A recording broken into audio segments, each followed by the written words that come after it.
Sindh assembly کے قائمہ committee برائے قانون و پارلیمانی امور کا اجلاس کمیٹی کے چیئرمین پیر مجیب کی زیر صدارت ہوا۔ اجلاس میں صحافیوں کے تحفظ کے بل کا جائزہ کمیٹی نے بل کی منظوری دے دی۔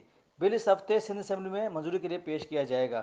اجلاس میں مشیر قانون بیرسٹر مرزا وہاب، ساجد جوکھیو، گونر خان، پیر سوہو، غزالہ سیال سمیت دیگر ارکان نے شرکت کی۔ اجلاس میں صحافی تنظیموں کے نمائندے بھی شریک تھے، جن میں جی ایم جمالی، فاضل جمیلی، مظہر عباس، عاجز جمالی، فہیم صدیقی، راشد عزیز و دیگر موجود تھے۔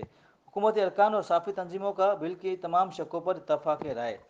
صحافی تنظیموں نے محکمہ اطلاعات اور قانون کا شکریہ ادا کیا۔